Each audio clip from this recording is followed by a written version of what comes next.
الصلاة والسلام على أشرف المرسلين وختم النبيين ورحمة للعالمين سیدنا محمد وعلى آلہ وأصحابہ اجمعین۔ بچوں، بدگمانی کے سلسلے میں ہمارے پروگرامز چل رہے ہیں، اور آج اس سلسلے کا تیسرا پروگرام ہوگا۔ پچھلے ہفتے عامر عثمان صاحب نے اس سلسلے میں کافی تفصیل سے بات کی، اور اب مزید جو ہے آگے ہم اس کو لے کے چلتے ہیں۔ لیکن سب سے پہلے ہمیشہ کی طرح نہ صرف یہ کہ پاکستان کے لیے دعائیں، بلکہ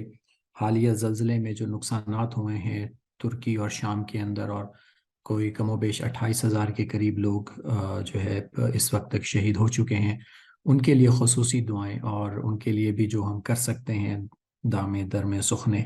یعنی کہ اپنے بات کے ذریعے، دعاؤں کے ذریعے اور اپنے پیسوں کے ذریعے ہم جتنی ان کی مدد کر سکتے ہیں۔ اس وقت بے حد مدد کی ضرورت ہے۔ ایک عجیب منظر جو ہے وہ خصوصی طور پہ شام کے متعلق اخباروں میں بہت زیادہ اس کے اوپر بات ہو رہی ہے کہ کچھ زلزلہ جو عمارتیں گر گئیں، ان میں سے کچھ خواتین ایسی بھی نکلیں جنہوں نے پورے برقعے پہنے ہوئے تھے، اور وہ اپنے ہاتھوں سے اشارہ کرتے ہوئے نکلیں کہ ان کے قریب مت آئیں، ان کو چھوا نہ جائے۔ اور بہت سارے ایسے لوگ اس میں سے نکالے گئے جو کہ مسلسل قرآن پاک کی آیات کا ورد کر رہے تھے۔ ایک صاحب کو نکالا گیا تو وہ پڑھ رہے تھے لا یکلف اللہ نفسا الا وسعها، یعنی کہ ایسی حالت میں بھی جب وہ ملبے تلے دبے ہوئے ہیں، شدید ٹھنڈ کے اندر ہیں، سب کچھ برباد ہو گیا، شاید سب گھر والے بھی کی ہلاکت ہو گئی، تو وہ نکالا جب جا رہا ہے تو وہ پڑھ رہے ہیں لا یکلف اللہ نفسا الا وسعها، کہ اللہ تعالیٰ کسی جان کے اوپر جو ہے اس کی ہستی سے، یا جو وہ سہ نہیں سکتا اس سے زیادہ ظلم نہیں کرتے، اس سے زیادہ اس کے اوپر جو ہے وہ بوجھ نہیں ڈالتے۔ اور اسی طرح سے کچھ اور لوگوں کو نکالا گیا تو مسلسل قرآن پاک کی تلاوت کر رہے تھے، اور ان کی کیفیت ایسی تھی جیسے وہ جو ہے وہ بس کسی اور دنیا میں ہے، اور مسلسل صرف قرآن پاک کی تلاوت ہو رہی ہے۔ اور ایک اور صاحب کے بارے میں لکھا ہوا آیا کہ وہ ان کی زلزلے میں کیفیت ایسی تھی ملبے کے نیچے کہ ان کا پورا جسم دبا ہوا تھا، صرف ان کی کمر سیدھی تھی، اور وہ بار بار جو اوپر ان کے ہیلپ کرنے والے تھے ان سے عرض کر رہے تھے کہ مجھے نماز پڑھنی ہے، مجھے نماز پڑھا دو، مجھے نماز پڑھنی ہے، مجھے نماز پڑھا دو۔ تو انہوں نے کہا کہ آپ جس حالت میں بیٹھے اسی حالت میں پڑھ لیتے۔ وہ کہہ رہے تھے کہ مجھے وضو بھی کرنا ہے، کہنے لگے کہ آپ اس وقت چونکہ معذور ہیں تو آپ بس جس حالت میں بیٹھے ہیں، ہم ایک کمبل آپ کے سر کے پیچھے لگا دیتے ہیں، آپ نماز پڑھ لیں۔ تو یہ وہ لوگ ہیں جو کہ انبیاء کی وارث ہیں، اور کہا یہ جاتا ہے کہ شام کے اندر جو ہے وہ بہت سارے پیغمبر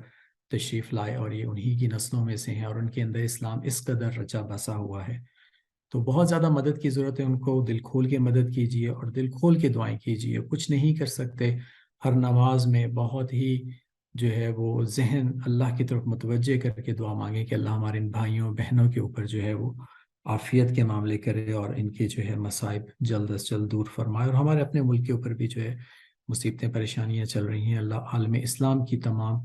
مشکلات دور فرمائے، آمین۔ اسلام ایک جامع مذہب ہے جو کہ 24 گھنٹے ہماری زندگی کی تمام ضروریات کا احاطہ کرتا ہے، اور اسلام کے جو بیسک پلرز ہیں جس کے اوپر اسلام قائم ہے، جس میں اسلام کی عمارت اور اس کا حسن پوشیدہ ہے، وہ 5 چیزیں ہیں جو کہ عقائد، عبادات، معاشرت، معاملات اور اخلاقیات ہے۔ عبادات میں آج کل بات چل رہی ہے حج کے متعلق، اور معاشرت میں لباس کی اہمیت پہ گوہر صاحب جو ہیں بہت تفصیل سے بات کر رہے ہیں۔ حج جو ہے یہ ایک پریکٹیکل مذہب ہے، اور یہ ہمیں اسلام کے اندر وہ چیز بتاتا ہے جس میں ہم دوسروں کے کیسے قریب ہو سکتے ہیں، انسانیت کے کیسے قریب ہو سکتے ہیں۔ اور کہا یہ جاتا ہے کہ حج اور یوم آخرت میں بھی بہت مماثلت ہے، کیونکہ دونوں دن، حج کا دن اور قیامت کا دن،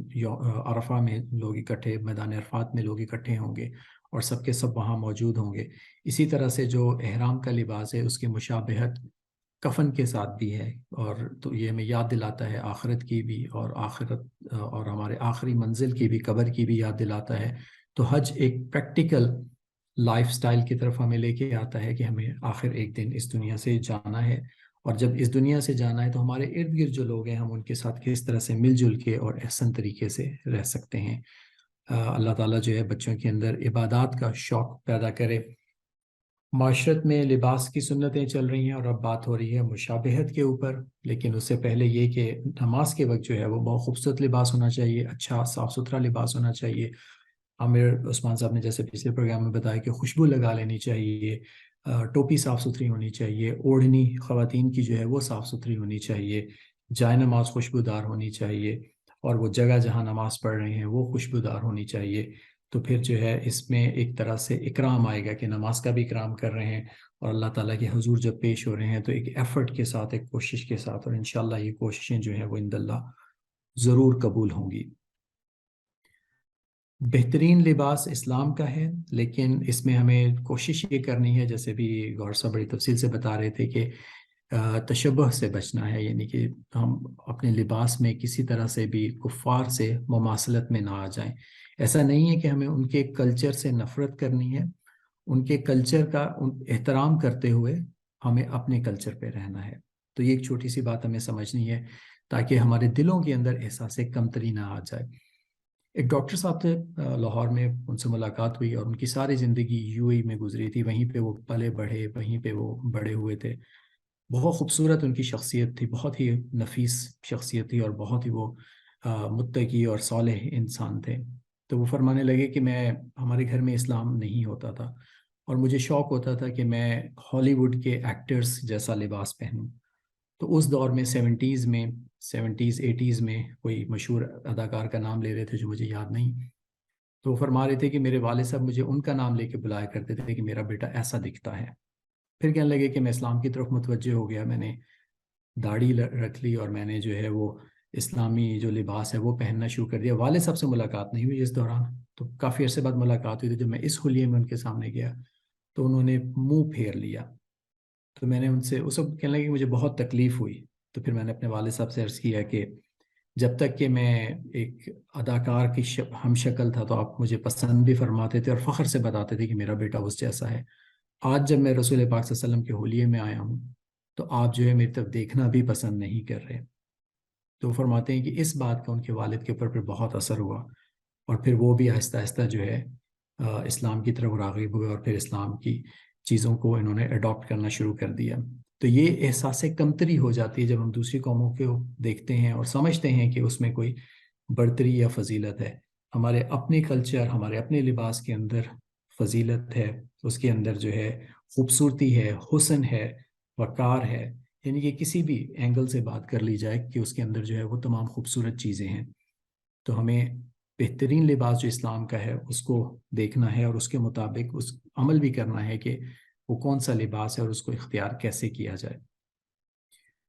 ذکر و اذکار بچوں کرتے رہا کریں، کیونکہ اللہ تعالیٰ کو بہت پسند ہے کہ اس حال میں انسان کی وفات ہو کہ اس کی زبان اللہ کے ذکر سے تر ہو، اور ہماری 24 گھنٹے کی زندگی اگر اللہ تعالیٰ کے ذکر و فکر میں گزرے، جیسے کہ پچھلے پروگرام میں عامر عثمان صاحب نے فرمایا تھا کہ 8 گھنٹے تو سونے کے گزر گئے، اور باقی کے جو 16 گھنٹے ہیں اس میں نمازیں، عبادات، اگر ہم مسلسل اپنے جو بھی کام کر رہے ہیں اس میں ایک تو مسنون دعائیں ہیں، جیسے کھانا کھانے کی دعا ہے، بیت الخلاء جانے کی دعا ہے، اسی طرح سے قرآن پاک پڑھنا ہے، تسبیحات ہیں، تو اللہ سے بہت امید ہے کہ دن کا بیشتر حصہ ان چیزوں پہ عمل کرنے کی وجہ سے وہ اللہ کے ذکر میں گزر جائے گا، اور جب وہ اللہ کے ذکر میں بیشتر حصہ دن کا گزرے گا تو پھر کیا ہوگا کہ وہی عادت بن جائے گی، کیونکہ انسان اسی کو غور کر رہا ہے، اسی کے اوپر عمل کر رہا ہے، اور پھر ہر وقت اللہ سے لینے کی جو ہے وہ طرف ذہن بھی متوجہ رہتا ہے۔ اور جب ذہن ایسے بن جاتے ہیں کہ ہر وقت اللہ سے لینے والے ہو جاتے ہیں، اللہ کی طرف توجہ رکھتے ہیں، تو پھر ان کو خوف کسی چیز کا نہیں رہ جاتا۔ پھر کس چیز کا خوف؟ جب انسان کو بالکل ہر وقت یہ استحضار ہو، اس کے ذہن میں موجود رہے کہ میں جو ہے وہ اللہ سے لے کے چلنے والا ہوں، اللہ ہی میری مدد فرمائیں گے، تو پھر دنیا کی باقی ٹینشن، دنیا کے پریشر، دنیا کے لوگوں کے پریشر، یہ سہنا اور ان کے ساتھ چلنا آسان ہو جاتا ہے۔ اور جب ذکر و اذکار کرتے رہتے ہیں تو دلوں میں نور پیدا ہوتا ہے، دلوں میں نور رہتا ہے جو کہ گناہوں سے روکتا ہے، اور اگر نہیں کریں گے تو صرف دنیا کی اور نفس کی باتیں ہوں گی، جس سے آخرت کی غفلت بھی پیدا ہوگی، گناہوں کے خلاف دفاع کمزور ہوگا، اور جب گناہ سرزد ہوتے چلے جاتے ہیں، اللہ سے تعلق ختم ہوتا چلا جاتا ہے، اللہ سے لینے والے ہم نہیں رہ جاتے، تو پھر ڈپریشن اور طرح طرح کی پریشانیاں آتی ہیں، اور پھر چھوٹی چھوٹی سی بات کے اوپر انسان جو ہے وہ پریشان ہوتا رہتا ہے کہ یہ میں ان حالات کو کس طرح سے سنبھالوں یا کس طرح سے لے کے چلوں۔ لیکن جب اس کو امید ہوتی ہے اور اللہ کا ذکر کر رہا ہوتا ہے تو اس امید، اس نور سے اس کے نہ صرف یہ کہ کام آسان ہو جاتے ہیں، بلکہ غیر یقینی اور مشکل کیفیات میں اس کے قدم جمے رہتے ہیں اور پھر وہ ڈٹا رہتا ہے، چلتا رہتا ہے اپنی منزل کی طرف۔ ذکر و اذکار کے جو ہم ریویو کروا رہے ہیں اس کے اندر اللہ کی رحمت حاصل کرنے کے اہتمام کے سلسلے میں تسبیح فاطمہ، جو کہ رسول پاک صلی اللہ علیہ وسلم نے اپنی لاڈلی بیٹی حضرت فاطمہ رضی اللہ عنہ کو عطا کی تھی، جس کی وجہ سے کام بھی آسان ہو جاتے ہیں۔ اس کا ایک اور آپ کو بینیفٹ بتاتے ہیں آج، کہ رسول پاک صلی اللہ علیہ وسلم نے فرمایا کہ جو ہر نماز کے بعد 10 مرتبہ سبحان اللہ، 10 مرتبہ الحمدللہ، 10 مرتبہ اللہ اکبر، اور رات کو سوتے وقت 33 مرتبہ سبحان اللہ، 33 مرتبہ الحمدللہ، 34 مرتبہ اللہ اکبر، یعنی کہ تسبیح فاطمہ پڑھ کے سوتا ہے، تو اس کے لیے جنت کا وعدہ ہے۔ تو یہ ایک اور جو ہے وہ ایڈڈ بینیفٹ ہے۔ تو صحابہ بڑے حیران ہوئے کہ اتنی چھوٹی سی بات پہ جنت ملنے کی جو ہے وہ خوشخبری مل رہی ہے۔ تو انہوں نے عرض کیا کہ یا رسول اللہ، یہ تو بہت آسان ہے۔ فرمایا کہ نہیں یہ آسان نہیں۔ مفہوم کچھ ہے کہ یہ آسان نہیں، ہوتا یہ ہے کہ جب نماز ختم ہو جاتی ہے تو شیطان انسان کے دل میں بار بار وسوسہ پیدا کرتا ہے کہ ہو گئی نماز، اٹھ جاؤ، ہو گئی نماز، اٹھ جاؤ، اور انسان اٹھ جاتا ہے، اس کو بھول جاتا ہے۔ تو ہر نماز کے بعد اگر تسبیح فاطمہ پڑھ لی جائے اور پھر رات کو سوتے وقت، تو انشاءاللہ اس کی برکات جو ہیں وہ ہم لوگ خود محسوس کریں گے اپنی زندگی کے اندر، اور بہت سارے کام آسان ہو جاتے ہیں۔ اور سب سے بڑا بینیفٹ یہ ہے کہ اللہ کی تسبیح، اللہ کی تحلیل اور کبریائی، یعنی کہ اللہ کی پاکی، اللہ کی بڑائی اور اللہ کی جو ہے وہ حمد جو ہے انسان کر رہا ہوتا ہے، اور اس پہ اللہ کی طرف توجہ انسان کی متوجہ رہتی ہے، اور اللہ کی رحمت حاصل کرنے میں آسانی ہو جاتی ہے۔ اللہ تعالی ہمیں تمام تسبیحات وقت پہ کرنے اور چلتے پھرتے اپنے ذکر کی دولت سے جو ہے وہ نواز دیں، آمین۔ پیچھے بچوں 2 پروگرامز ہم نے بدگمانی سے کیا، آج اس سلسلے میں تیسرا پروگرام کریں گے، بدگمانی کے نقصانات اور اس کو کیسے پہچانے۔ یہ تو اس پہ بات ذرا ڈیٹیل میں ہو گئی تھی۔ آج ہم بات کریں گے کہ بدگمانی کیوں ہوتی ہے اور اس سے کیسے بچیں، اور آج کی کہانی بھی اسی سلسلے میں تھی، اور پھر ہم اگلے پروگرام میں انشاءاللہ کوشش کریں گے کہ بدگمانی سے دوسروں کو کیسے بچایا جائے، اس کے اوپر بھی ہم انشاءاللہ بات کریں گے۔ پچھلے ہفتے بچوں ہم نے بات کی تھی کچھ ویژولائزیشن کے اوپر، کچھ کنسیپٹس کے اوپر، کہ ایک اس میں بات کی تھی ہم نے کنفرمیشن بائس کے اوپر، کہ ایک ایسی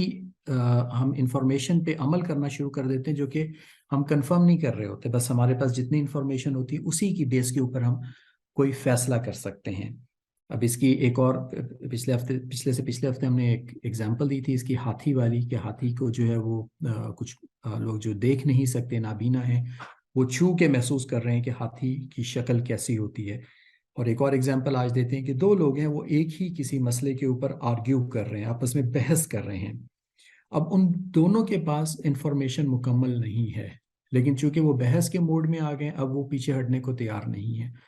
تو اس میں نہ صرف یہ کہ ایک دوسرے کے لیے نفرت، بلکہ ایک دوسرے کے اوپر یہ گمان ہوتا ہے کہ یہ اس کے پاس انفارمیشن نہیں ہے، جاہل آدمی ہے، یہ مکمل انفارمیشن لے کے نہیں آیا اور اس کے باوجود اس موضوع کے اوپر بات کر رہا ہے۔ اور یہ عین ممکن ہے کہ دونوں کے پاس ہی انفارمیشن مکمل نہ ہو۔ تو یہ ایک ایسا انسان کے اندر بلٹ ان قسم کا تعصب کہہ لیں اس کو، یا بلٹ ان قسم کی خرابی ہوتی ہے کہ اس کے پاس انفارمیشن جتنی ہوتی ہے وہ اسی کی بیس پہ سمجھ رہا ہوتا ہے کہ مجھے پوری انفارمیشن حاصل ہے اور میں جو کہہ رہا ہوں میں صحیح کہہ رہا ہوں، اور پھر اس پہ دوسروں سے بدگمانی پیدا ہوتی ہے۔ دوسری بات جو ہے وہ جو بھی اویلیبل انفارمیشن ہوتی ہے، جو بھی اویلیبل اطلاع ہوتی ہے، اس کے اوپر انسان بات کر رہا ہوتا ہے۔ اس کی ایک ایگزامپل یہ دی جاتی ہے کہ پوری دنیا میں چونکہ میڈیا بار بار ٹیررزم پہ بات کرتا ہے، تو عموماً لوگ ٹیررزم سے خوف زدہ ہوتے ہیں اور سمجھتے ہیں کہ اس سے بہت زیادہ جو ہے وہ ہلاکتیں ہوتی ہیں اور لوگوں کو بہت زیادہ پریشانی ہوتی ہے، جبکہ اس سے زیادہ کینسر سے زیادہ لوگ ہلاک ہوتے ہیں دنیا میں۔ اور کینسر کے اوپر چونکہ اتنی زیادہ بات نہیں ہوتی، تو لوگ دہشت گردی سے زیادہ ڈرتے ہیں بنسبت کینسر کے خوف سے، جبکہ کینسر سے زیادہ اموات ہوتی ہیں، اسی طرح شوگر سے زیادہ اموات ہوتی ہیں۔ تو اب کیا ہوا کہ اب جو انفارمیشن ہمارے پاس ہے یہ وہ ہے جو کہ موجود انفارمیشن ہے، تواتر کے ساتھ ہمارے پاس آ رہی ہے،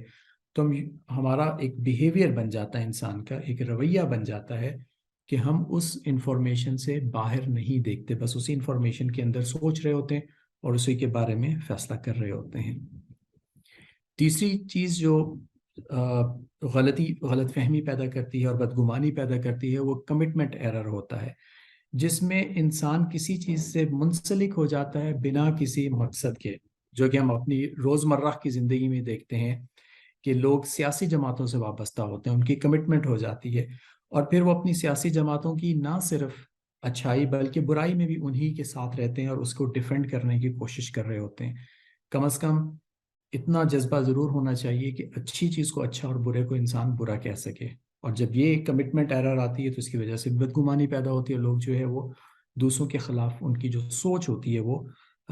بائسڈ ہو جاتی ہے، وہ سمجھتے ہیں کہ دوسرے لوگ صحیح کام نہیں کر رہے۔ تو یہ تیسری وجہ ہو گئی۔ اس کے بعد ریپرزنٹیٹیو بائس ہے، یعنی کہ جو سامنے کی انفارمیشن ہوتی ہے اسی کے اوپر بات ہو رہی ہوتی ہے، جس پہ ہم نے ایک ایگزامپل دی تھی، اور آج سٹوری میں بھی گور بھائی نے اسی سے متعلق بات کی کہ لوگ یہ سمجھ رہے ہوتے ہیں کہ آگے والا جو بھی کام کر رہا ہے اور جو بھی اس کے پاس پہلے سے انفارمیشن ہوتی ہے، ان دونوں کو لنک کر کے ایک رائے قائم کر لیتے ہیں،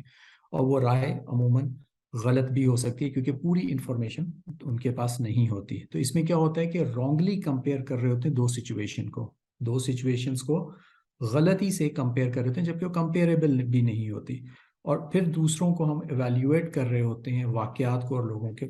کہ یہ لوگ جو ہیں یہ غلط کام کر رہے ہیں، اور ہو سکتا ہے کہ وہ غلط کام نہ کر رہے ہوں۔ اس کے بعد ہم نے اویلیبلٹی بائس پہ بات کی تھی۔ یہ کیا ہوتا ہے کہ ہم اپنا ڈیسیژن اور اپنی رائے قائم کر رہے ہوتے ہیں جو بھی ہمارے پاس اویلیبل انفارمیشن ہوتی ہے۔ تو جو ہم سن رہے ہوتے ہیں، جو ہم دیکھ رہے ہوتے ہیں، یا جس طرح کے بیک گراؤنڈ سے ہم آ رہے ہوتے ہیں، ہم سمجھتے ہیں کہ سامنے اسی طرح سے چیزیں ہو رہی ہیں، جو کہ عین ممکن ہے کہ اس طرح سے نہ ہو رہی ہوں۔ اسی سلسلے میں ہم نے آپ کو مو کی کہانی سنائی تھی کہ اس میں کس طرح سے ان کو غلط فہمی ہو گئی تھی کہ نعوذ باللہ من ذالک کے نام کو غلط استعمال کر رہے ہیں۔ اب اس بحث کو سمیٹتے ہیں بچوں۔ ہوتا کیا ہے کہ بدگمانی تب پیدا ہوتی ہے جب ہمارے پاس انفارمیشن مکمل نہیں ہوتی، یا ہم اپنی رائے قائم کر رہے ہوتے ہیں اپنے پاس موجودہ انفارمیشن سے، اپنے پاس جو ہمارے پاس بیک گراؤنڈ ہوتا ہے، یا ہم کہیں پہ کمیٹڈ ہوتے ہیں، یا ہم کہیں پہ جو ہے وہ سوچ رہے ہوتے ہیں کہ ایسا ہی ہوگا۔ تو یہ بدگمانی ہے، اور اس بدگمانی کو جو ہے سمجھ لینا چاہیے کہ یہ پیدا کیوں ہو رہی ہے، اور اگر یہ سمجھ میں آ جائے تو پھر دوسروں کو ایز دینے میں، دوسروں کو سپیس دینے میں آسانی ہو جاتی ہے، اور دوسروں کا خیال کرنے میں بہت زیادہ آسانی ہو جاتی ہے۔ بدگمانی کی مذمت کے سلسلے میں قرآن و حدیث میں بہت زیادہ اس سے بچنے کے احکامات آئے ہیں، اور اللہ تعالیٰ فرماتے ہیں کہ بہت سے گمانوں سے بچو، یقین مانو کہ بعض گمان گناہ ہیں۔ اب پیچھے جب ہم نے جتنی اگزامپلز پڑھی، یہ سارے کے سارے گمان تھے، اور یہ گمان کیوں پیدا ہو رہے تھے؟ کیونکہ کہیں پہ انفارمیشن کا مسئلہ تھا، کہیں پہ کمٹمنٹ کا مسئلہ تھا، کہیں پہ جو ہے چیزوں کو لنک کرنے میں انسانی ذہن غلط فہمی کا شکار ہو رہا تھا۔ اگر ہمیں یہ چیزیں سمجھ میں آ جائیں تو ہمیں دوسروں کو سمجھنا اور دوسروں کو سپیس دینے میں آسانی رہتی ہے، اور جب ہم دوسروں کو سمجھنے کی کوشش کرتے ہیں، دوسروں کو ہم سپیس دیتے ہیں، تو بدگمانی میں بھی کمی آتی ہے، اور ان کو سننے کا موقع بھی ملتا ہے۔ جیسے آج کی کہانی میں وہ بچہ جو ہے جب سنا اس نے دوسروں سے، تو اس کو یقین ہو گیا کہ اس طرح سے سچویشن نہیں ہے جیسا وہ سوچ رہا تھا۔ اور اسی سلسلے میں آگے سورہ حجرات میں آتا ہے کہ ایمان والو، بھید نہ ٹٹولا کرو، اور نہ تم میں سے کوئی کسی کی غیبت کرے۔ تو یہاں پہ بچوں ہم سم اپ کرتے ہیں ان سارے کنسیپٹس کو کہ بدگمانی کیوں پیدا ہوتی ہے، بدگمانی کو کیسے پہچانے۔ تو یہ ہمارا جو ہے وہ مکمل ہو گیا۔ اب اسی میں ذرا مزید ہم تفصیل سے بات کرتے ہیں کہ ایک چیز ہوتی ہے ظن، یعنی کہ ایک آپ کسی کے بارے میں ایک گمان ہوتا ہے اور آپ کا، تو ظن غالب ہوتا ہے ایک جو کہ کسی دلیل یا مضبوط علامت کے ساتھ ہوتا ہے، یعنی کہ آپ کے سامنے کوئی چیز بہت زیادہ کلیئر آ جائے تو یہ آپ کا ظن غالب ہے، اور یہ بالکل ٹھیک ہے، اس پہ عمل کرنا بھی درست ہے۔ شریعت کے بہت سارے احکامات اس پہ ہوتے ہیں، دنیا کے کام بھی اسی پہ چلتے ہیں، جیسے عدالتوں کے فیصلے ہیں، ٹریڈ ہے، ٹیلی فون اور خطوط کے ذریعے اطلاع دی جاتی ہے۔ تو ان سب چیزوں میں غور و فکر، انالیسز اور پوری کوشش سے جو علم حاصل ہوتا ہے اس کو ظن غالب کہتے ہیں۔ یعنی کہ پوری کوشش آپ کر لیتے ہیں کہ آپ کے پاس جو انفارمیشن ہے اس کو آپ جانچ سکیں، اس کو دیکھ سکیں کہ یہ درست ہے، اس میں کوئی کمٹمنٹ ایرر تو نہیں آ گیا، اس میں کوئی انفارمیشن جتنی موجود ہو سکتی ہے اس میں کوئی اور انفارمیشن حاصل کر کے اس کو دیکھ سکتے ہیں، اس کے ریلیشن شپ میں کو ریلیٹ کرنے میں تو کوئی مسئلہ نہیں ہو رہا۔ جب آپ نے یہ کر لیا تو اب اس پہ عمل واجب ہے، اسی لیے اس کو ظن کہتے ہیں کہ اس کے مخالف جانب کا یعنی کہ اس کے درست نہ ہونے کا ادنا سا امکان ہوتا ہے، تھوڑا سا امکان رہتا ہے تب بھی کہ ہو سکتا ہے کہ ہماری انفارمیشن درست نہ ہو، لیکن انسانی کوشش کے اندر جتنا ہوتا ہے اس پہ کوشش کر لی جاتی ہے کہ جو ہمیں اطلاع ملے، جو ہمیں انفارمیشن ملے وہ ٹھیک مل رہی ہے۔ اور پھر زن کی ایک دوسری قسم ہے کہ کسی وجہ سے کوئی خیال دل میں آ کے ٹھہر جاتا ہے، اب اس میں 50-50 چانس ہوتا ہے کہ یہ ٹھیک بھی ہو سکتا ہے، غلط بھی ہو سکتا ہے، اس کو شک کہتے ہیں۔ اور اس کے ہونے کا امکان اس کے نہ ہونے کے امکان سے کم ہوتا تو یہ وہم کہلاتا ہے۔ زن کی یہ صورتیں مذموم ہیں، یعنی کہ جہاں پہ شک ہو جائے یا صرف وہم ہو تو یہ بری چیزیں ہیں، ان سے بچنا چاہیے۔ ہم دوبارہ اس کو تھوڑا سا آسان کر دیتے ہیں۔ ایک چیز وہ ہو گئی، ایک انفارمیشن بچوں آپ کو ملی، آپ نے بہت اچھے سے اس کو سمجھ لیا، آپ نے اپنی کوشش بھی کر لی کہ پوری انفارمیشن کر لیں، اس کا تھوڑا سا آپ نے انالیسس بھی کر لیا، اب آپ اس پہ عمل کر سکتے ہیں۔ اور ایک چیز یہ ہو گئی کہ کوئی خیال ایسے ہی آ کے ٹھہر گیا جو کہ غلط بھی ہو سکتا ہے، صحیح بھی ہو سکتا ہے، اس کے اوپر مزید انفارمیشن بھی نہیں ملی، تو وہ ہو سکتا ہے کہ صرف شک ہی ہو یا ہو سکتا ہے وہم ہو، تو ان سے ہمیں بچنا چاہیے۔ اور اسی کے بارے میں آیا ہے ان بعض الظن اسم، کہ بے شک بعض گمان گناہ ہوتے ہیں۔ اور یہی وہ زن ہے جس کے متعلق اللہ تعالیٰ فرماتے ہیں کہ یہ لوگ صرف اپنے گمان اور خواہشات کی پیروی کر رہے ہیں، کہ جہاں پہ انسان اپنے گمان بس جو سوچ لیتا ہے پھر اس کے اوپر دوسری رائے قائم کرنے کو تیار نہیں ہوتا۔ اسلام میں بڑی فلیکسیبلٹی ہے بچوں، اسلام ہمیں بتاتا ہے، سکھاتا ہے کہ ہمیں جو انفارمیشن ہمارے پاس ہے اس میں ہم تھوڑا سا فلیکسیبل ہو جائیں۔ حضور پاک صلی اللہ علیہ وسلم ارشاد فرماتے بدگمانی کو ہم نے پہچان تو لیا، بچیں کیسے؟ تو بچنے کے لیے بہت آسانی ہے کہ ہر مومن کے ساتھ نیک گمان رکھو۔ اس کی حدیث میں لکھتے ہیں کہ اگر کسی شخص میں 99 دلائل بدگمانی کے ہوں لیکن ایک راستہ حسن زن کا ہو تو حسن زن کو اختیار کر لیا جائے، کیونکہ بدگمانی پر اللہ قیامت کے دن یہ پوچھیں گے کہ بدگمانی تمہارے پاس کیا دلیل تھی، تمہارے پاس کیا لاجک تھی، ریزن تھی کہ تم بدگمان ہو گئے تھے۔ اور اس کے برعکس نیک گمان جو ہوتا ہے اس پہ انعام عطا فرمائیں گے۔ تو ایک بڑے اللہ والے تھے شاہ عبد الغنی پھول پوری، وہ فرمایا کرتے تھے احمق ہے وہ شخص جو مفت میں ثواب لینے کی بجائے اپنی گردن پر مقدمات قائم کرتا ہے، یعنی کہ اپنے اوپر جو ہے وہ ایک مصیبت لے رہا ہوتا ہے کہ آخرت میں اس سے سوال پوچھا جائے۔ تو کیوں نہ ہم ایسا کریں کہ نیک گمان کر کے مفت میں ثواب لے لیں اور بدگمانی کر کے دلائل پیش کرنے کے مقدمات میں اپنی جان کو نہ پھنسائیں۔ چونکہ یہ بحث تھوڑی سی ڈیفیکلٹ تھی تو ہم اس کو آسانی کے لیے جو ہے وہ ایک سمری آپ کے سامنے رکھ رہے ہیں کہ بدگمانی سے کیسے بچا جائے۔ ایک چیز ہوتی ہے گمان ہونا، آپ کو ایک انفارمیشن مل گئی جو سچ بھی ہو سکتا ہے، جھوٹ بھی ہو سکتا ہے، غلط بھی ہو سکتا ہے، صحیح بھی ہو سکتا ہے، تو کم از کم معاملہ یہ کریں کہ اس سے محتاط ضرور رہیں۔ ہو سکتا ہے وہ غلط ہو سکتا ہے وہ صحیح ہو، لیکن اس کے اوپر رائے قائم نہ کریں۔ اگر ہمیں یہ 3 سٹیپ آ جائیں تو ان 3 سٹیپ سے ہمیں ہمیشہ آسانی رہے گی کہ ہم بدگمانی سے کیسے بچیں۔ اس کو ریپیٹ کرتے ہیں، 3 سٹیپ کیا ہیں کہ ہمارے پاس کوئی انفارمیشن آئی یا ہمارے ذہن میں کوئی بات آئی تو ہم میکسیمم اس سے محتاط رہیں کہ ہو سکتا ہے غلط ہو سکتا ہے صحیح ہو، لیکن اس کے اوپر کوئی رائے قائم نہ کریں۔ اپنے دل میں اس کے اوپر یقینی طور پہ کوئی رائے نہ بٹھا لیں کہ اس کی وجہ سے جو ہے یہ کام صحیح اور غلط ہے۔ اگر ہم یہ رائے نہیں بٹھائیں گے تو اس میں کیا ہوگا کہ ہم بدگمانی سے بچ جائیں گے۔ ہاں، بعد میں اگر ہمیں مزید انفارمیشن مل جاتی ہے، کلیئرنس مل جاتی ہے، چیزیں بڑی کلیئر ہو جاتی ہیں اور اب ہم اپنی رائے قائم کر سکتے ہیں تو رائے قائم کر لی جائے، لیکن اس میں بھی اس رائے سے بھی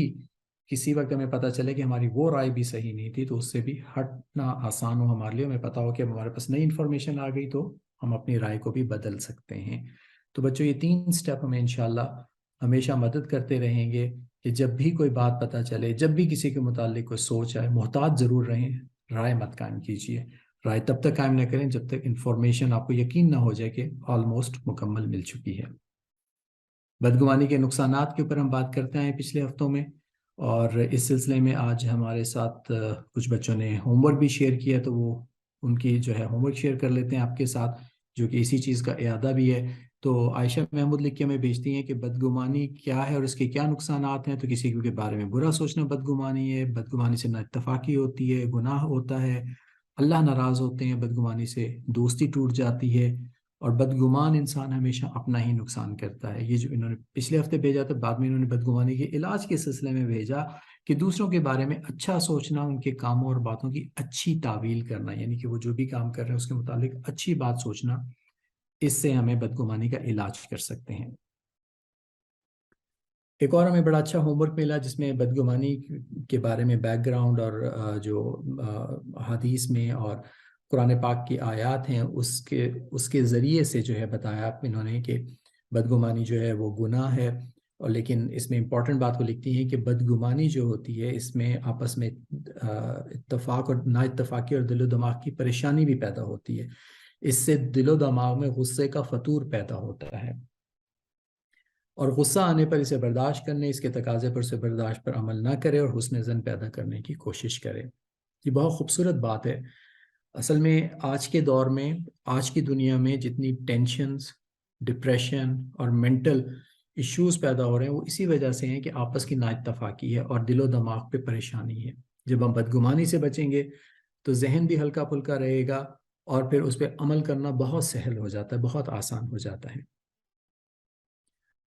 اس کے بعد وہی آیت کریمہ جو کہ ہم نے شیئر کی تھی، یہ بھی ہماری اسٹوڈنٹ بھی لکھ کے بھیج رہی ہیں، اور اینڈ میں لکھ رہی ہیں کہ حضرت سفیان ثوری رضی اللہ تعالیٰ فرماتے ہیں کہ گمان دو طرح کا ہوتا ہے۔ ایک وہ کہ دل اور زبان سے بھی کہہ دیا جائے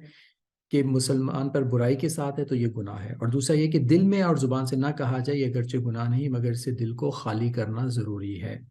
تو یہ وہی 3 سٹیپ جو کہ ہم نے اصل میں حضرت سفیان ثوری رضی اللہ تعالیٰ سے ہی لیے تھے کہ آپ کو جو بات پتہ چل گئی محتاط ضرور رہیں، رائے قائم نہ کریں، یعنی کہ دل کو اس سے خالی کر لیا جائے تو اس سے بہت زیادہ آسانی ہو جاتی ہے۔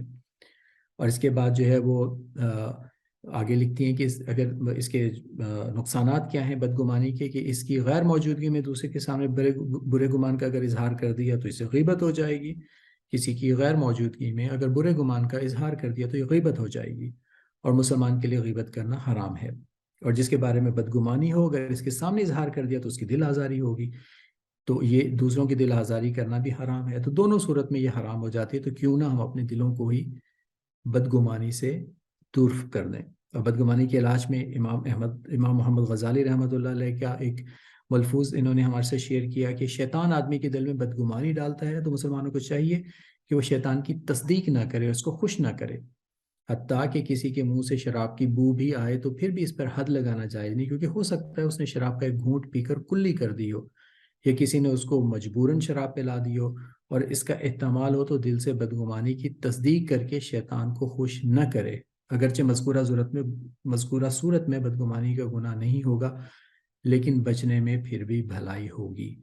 تو آپ دیکھیں کہ اس ملفوظ کے اندر بھی وہ جو 3 سٹیپ ہے وہ ٹیسٹ ہو جاتے ہیں کہ آپ کو اگر کوئی بات پتہ چلتی ہے تو محتاط ضرور رہیں، رائے قائم نہ کیجیے اس کے اوپر۔ اس کے ساتھ ہی جو ہے وہ ہمارا اس سلسلے کا پروگرام ختم ہوتا ہے اس دعا کے ساتھ کہ بچوں کو اللہ کریم جو ہے وہ تمام دکھ تکالیف سے، جان لیوا بیماریوں سے، زلزلوں سے، آفات سے محفوظ فرمائے۔ جن بچوں کے پاس ایمان نہیں ہے اللہ ان کو ایمان کی دولت بھی عطا فرمائے، حلال رزق عطا فرمائے، حاسدوں کے حسد اور شریروں کی شر سے بچائے، کائنات کا فخر بنا دیں۔ آپ اور آپ صلی اللہ علیہ وسلم کے جو اللہ اور اللہ کے حبیب ان سے راضی رہیں، دونوں جہاں کے اللہ کریم ان کو کامیابیاں عطا فرمائیں، اور ان کی شخصیت میں اللہ کریم شجاعت، ہمت، قائدانہ صلاحیتوں کا روز افزوں اضافہ فرما دیں، ان سے وہ کام لیں جو ہدایت اور نور کے راستے والے ہیں۔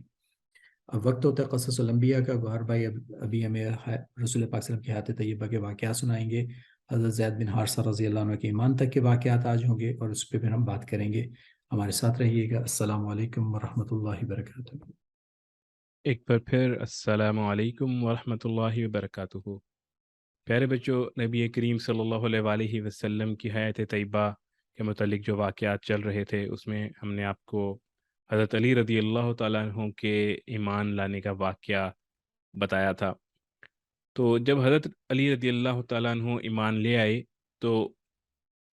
ان کے والد کو ان کے اسلام قبول کرنے کا علم ہو گیا، تو انہوں نے حضرت علی رضی اللہ تعالیٰ عنہ سے اس کے متعلق پوچھا،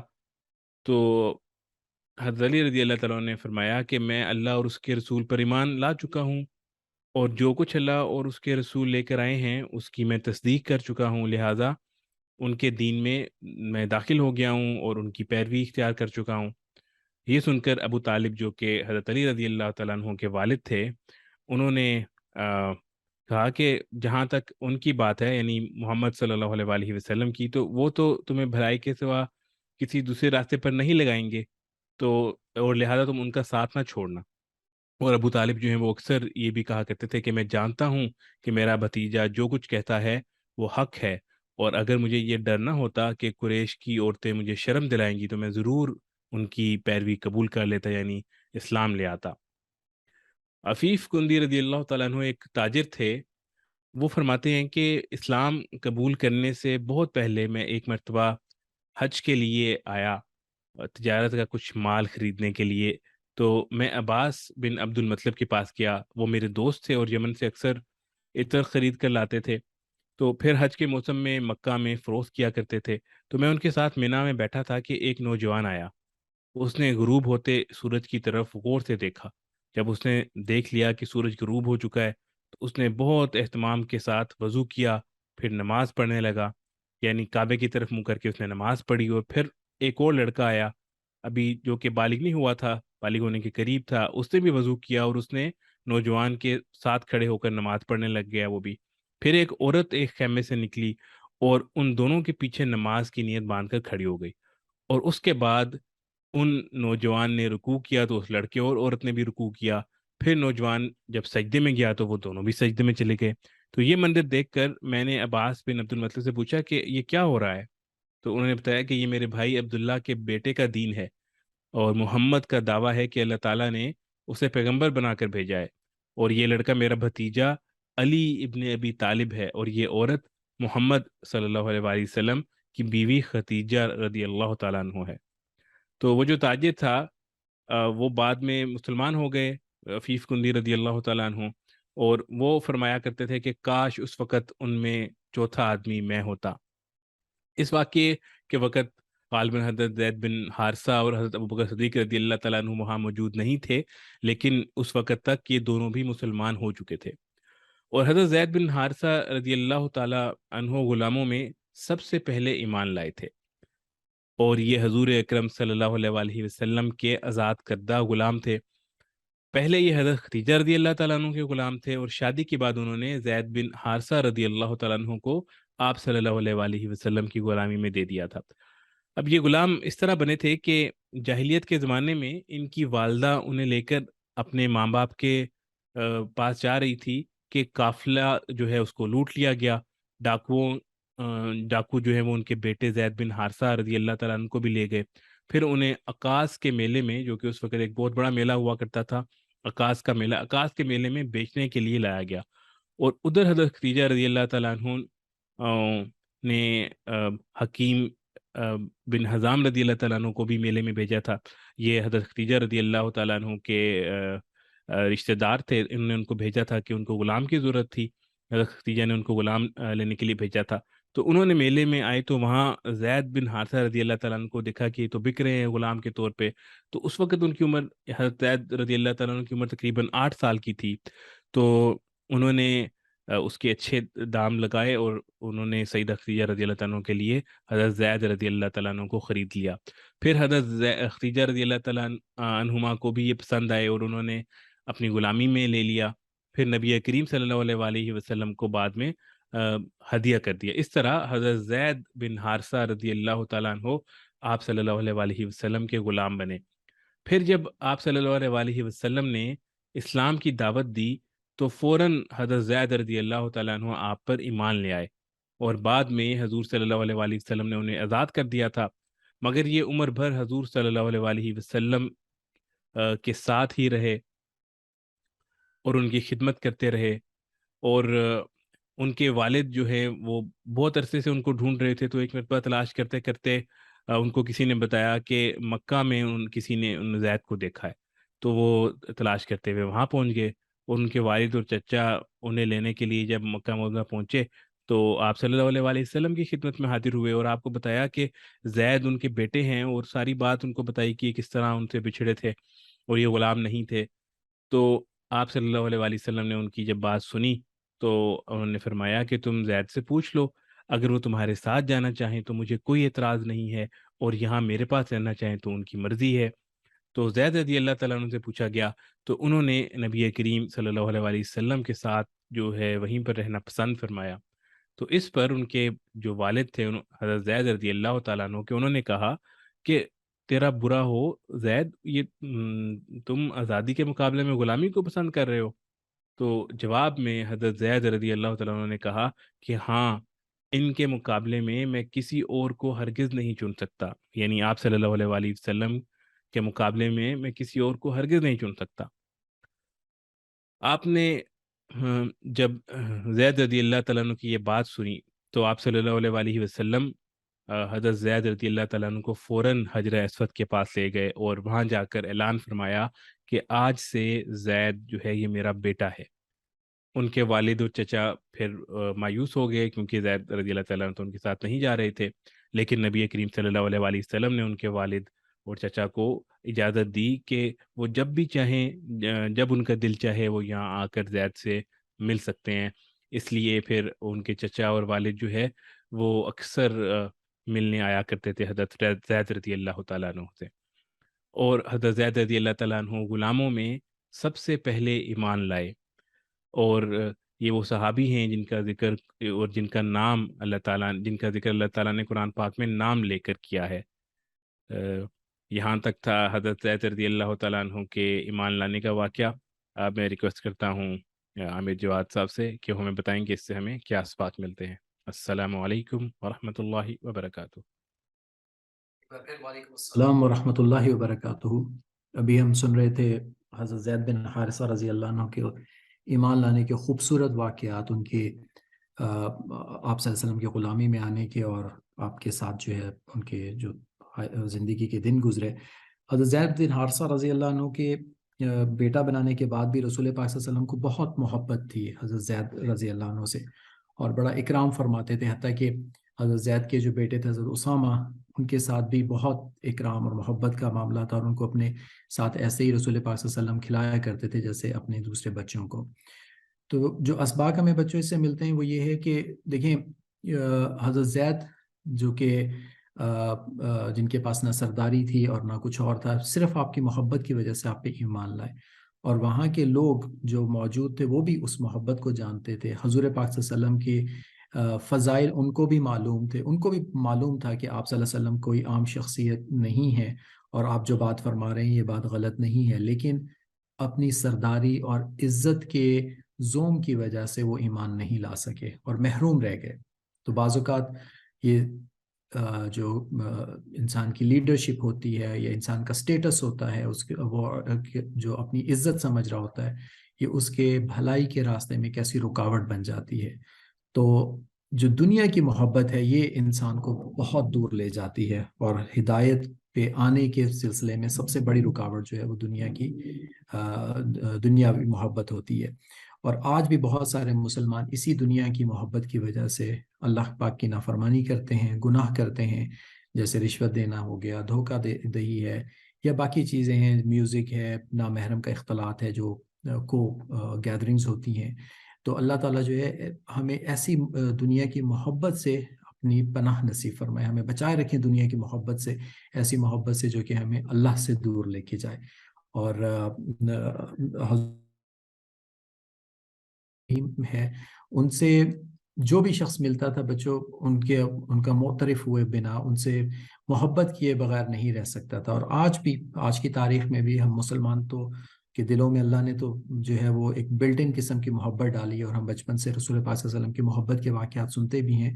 لیکن وہ تمام لوگ جو کہ غیر مسلم ہیں، انہوں نے رسول پاک صلی اللہ علیہ وسلم کو نہیں دیکھا، لیکن somehow انہیں حیات طیبہ پڑھنے کو ملتی ہے، رسول پاک صلی اللہ علیہ وسلم کے اسوہ حسنہ کو جاننے کی توفیق ان کو مل جاتی ہے، تو وہ بھی آج کے دور میں بھی، اس وقت میں بھی آپ صلی اللہ علیہ وسلم سے محبت کیے بغیر نہیں رہ سکتے، اور ان کے دلوں میں بھی ایک عجیب سی محبت پیدا ہو جاتی ہے۔ حضرت زید بن حارثہ کی ایگزامپل بہت خوبصورت ہے، جو کہ آج ہم نے سنی کہ نہ صرف انہوں نے اپنے والدین کو چھوڑ دیا، بلکہ اس بات کو ترجیح دی کہ وہ آپ صلی اللہ علیہ وسلم کی غلامی میں رہیں۔ غلامی ہونا یہ کتنی بڑی اذیت کی بات ہے، تو انہوں نے غلام ہونے کو جو ہے اس بات پہ ترجیح دے دی کہ اپنے والدین کے ساتھ چلے جائیں۔ اور یہ اس وقت تک ممکن نہیں ہو سکتا جب تک بچوں آپ کسی سے بھی بہت زیادہ عشق اور فنائیت نہ ہو۔ تو اس مثال سے ہمیں پتہ چلتا ہے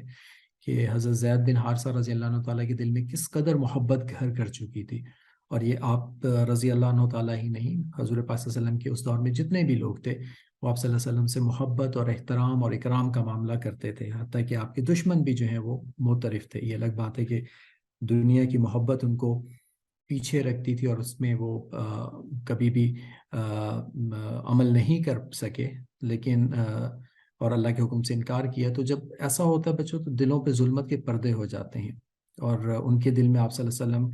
کے حسن و جمال سے اندھے ہو گئے۔ مانتے تو تھے لیکن اس کو اس حد تک ماننا کہ آپ صلی اللہ علیہ وسلم کی بات پہ بھی آ جائیں، وہ اس پہ عمل نہیں کر سکے۔ تو اس کی وجہ سے نہ صرف ہوئی کہ ایمان سے محروم ہوئے، بلکہ آپ صلی اللہ علیہ وسلم کی محبت کی لذت سے بھی محروم ہو گئے، اور آپ صلی اللہ علیہ وسلم کے موجود ہوتے ہوئے آپ صلی اللہ علیہ وسلم کی صحبت سے بھی محروم ہو گئے، یعنی کہ وہ کما حق وہ فائدہ نہیں اٹھا سکے، جو کہ پھر جن لوگوں نے اٹھایا وہ آج تک صحابہ کہلاتے ہیں، اور ان کی عزت و اکرام ہر طرف دنیا میں موجود ہے۔ اس کے ساتھ ہی بچوں آج کا پروگرام ختم ہوتا ہے۔ اب عامر عثمان صاحب سے ریکویسٹ کرتے ہیں کہ بڑے بچوں کا پروگرام شروع کریں، ہمارے ساتھ رہیے گا، اس کی ریویژن بھی ہوگی اور عامر صاحب دعائیں بھی فرما دیں گے۔ السلام علیکم ورحمۃ اللہ وبرکاتہ۔